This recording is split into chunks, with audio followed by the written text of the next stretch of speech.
اوعي تاني تشتريها وتقف في الطابور عليها، ده بكوبايتين دي هتعمليها. النهاردة هنعمل احلى والذ قطايف مقرمشة معاكي لاخر واحدة، وهقولك على كل اسرارها. واسمع الفيديو للاخر، ولو عجبكم الفيديو ما تنسونيش في اللايك والاشتراك علشان يوصلك مني كل جديد. اول حاجة هنا معانا هنحضر الشربات بتاعنا.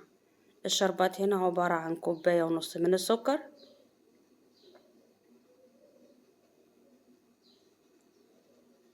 وعليهم كوباية من المية،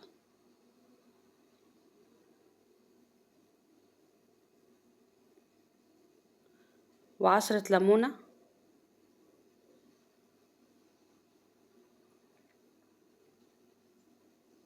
وهنقلب السكر بتاعنا قبل ما نرفعه على النار.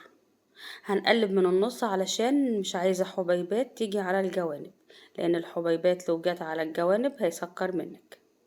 هنرفعه على النار 5 دقايق، وبكده الشربات بتاعنا جاهز. هنروح لتحضير العجينة. انا هنا معايا 3 كوبايات من الدقيق، هيساوي حوالي 350 جرام.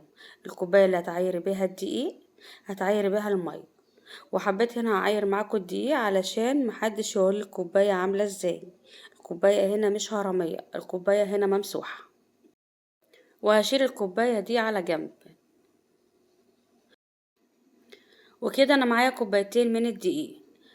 هعجن العجينة هنا على مرحلتين. المرحلة الاولى هعمل عجينة صايمة، هحط كمية من المية وبعدين هضيف كوبايتين من الدقيق. عجينة صايمة يعني مفيهاش خميرة. وهنزل هنا بالمية بالتدريج، علشان ما ينفعش تحط المية كلها مرة واحدة، لان لو العجينة خفت معاكي فهتضطر ان انت تزودي دقيق، وكده مقاديرك مش هتبقى مظبوطة خالص. وطبعا احنا عارفين ان كل دقيق بيختلف عن التاني، يعني ممكن تاخد معاكي لحد 550، وفي دقيق ياخد معاكي لحد 600 جرام مية. انا هنا عملتها على ايديا علشان اسهل عليك الموضوع، لكن لو حابة تعمليها في الخلاط مفيش مشاكل خالص. تمام. ودي طريقة القطايف الأصلية، لا دي سيمولينا ولا نشا، دي أساسا أنا واخداها من بتاع القطايف نفسه. عايزة أقولك لو جربتيها هتعتمد الوصفة دي وهتدعيلي. وهضيف مية بالتدريج لحد ما اوصل القوام اللي أنا عايزاه.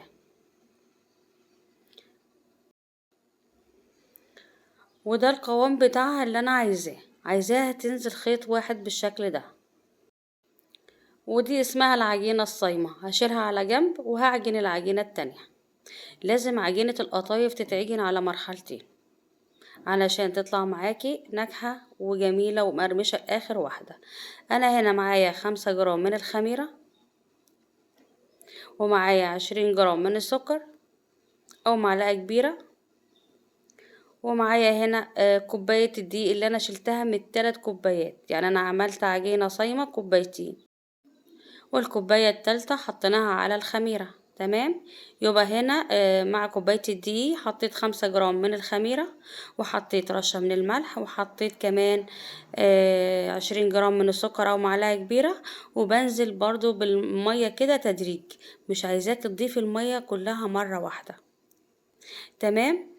وهخلي هنا قوام الخميرة مش خفيف ولا تقيل، انا عايزاه وسط. كده خلاص انا هشيل الخميرة بتاعتي على جنب. تمام كده، لحد ما الخميرة ترتفع معايا.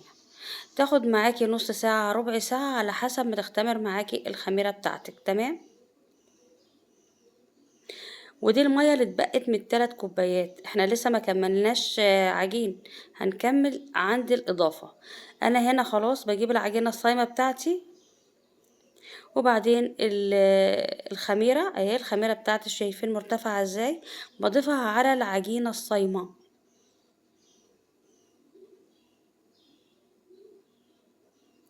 وبقلبها بالشكل ده.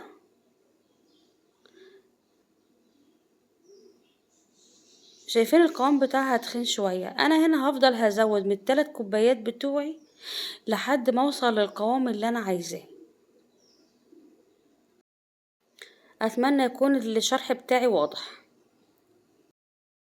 ومعايا هنا كيس من الفانيليا، وهيفرق معاكي جدا علشان بيديها تيست عالي.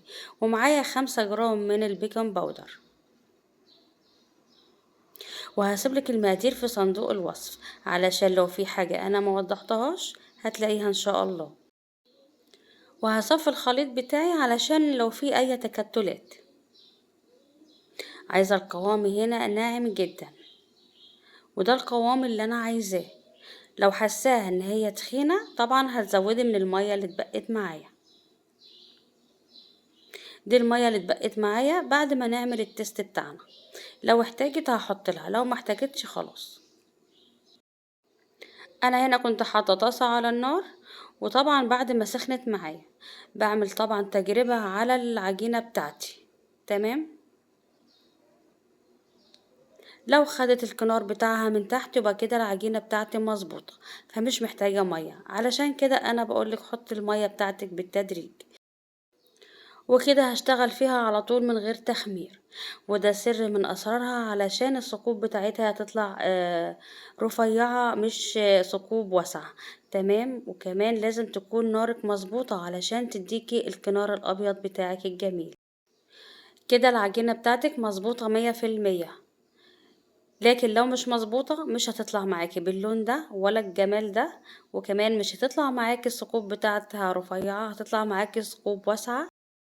ولو الثقوب بتاعة القطايف طلعت رفيعة، وده دليل على نجاح العجينة بتاعتنا. وكده انا قلتلك على كل اسرارها من غير ما اخبي عليكي اي حاجة خالص. انتوا عارفين طبعا ان انا عندي مصداقية للناس اللي هي جربت حاجتي، واللي ما جربش حاجتي اتمنى يجربها وتعجبه. شايفين شكلها فعلا يجنن ويستاهل التجربة. هخلص الكمية بتاعتي وهرجع لكم. دي الكمية بتاعتي كلها اللي انا خلصتها. تمام. شايفين شكلها يتجنن، ومحدش هيصدق ان انت عاملاها في البيت. طبعا انت وفرت فلوس كتير لان سعرها عالي جدا. هما كوبايتين دي هيعملوا لك كمية رهيبة جدا. استني رايحة فين؟ كملي الفيديو معايا، ده لسه في اسرار هقولها لك. ويلا نحشي القطايف بتاعتنا. معايا هنا فول سوداني وزبيب. تمام. وعليهم معلقتين كبار من السكر علشان يمسك معانا الحشوة.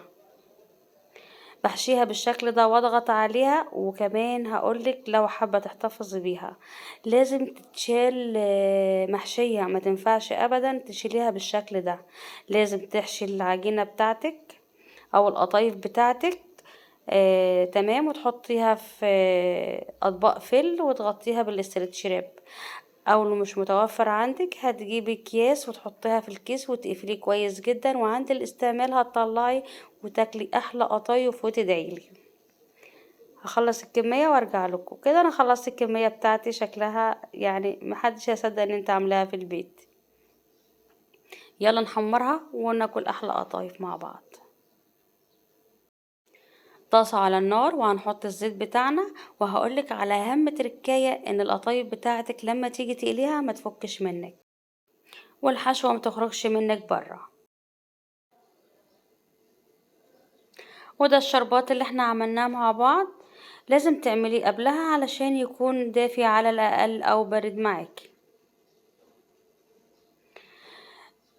خلاص الزيت بتاعي سخن على النار،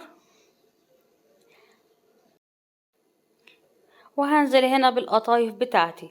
ضروري الزيت يكون سخن معاكي علشان اول ما تنزل القطايف تعملي صدمة وتقفل، ما تفتحش منك وتخرج الحشوة برا. هسيبها تاخد لون وهرجع لكم. وده اللون بتاعها اللي انا عايزاه.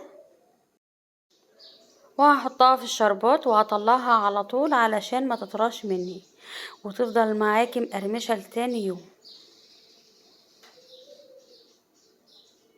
ويلا نقدمها مع بعض. وده الشكل النهائي للقطايف بتاعتنا. اتمنى تجربوها وتعجبكم، ولو عجبكم الفيديو اعملوا لايك وشير وسبسكرايب علشان يوصلك مني كل جديد. مع السلامة.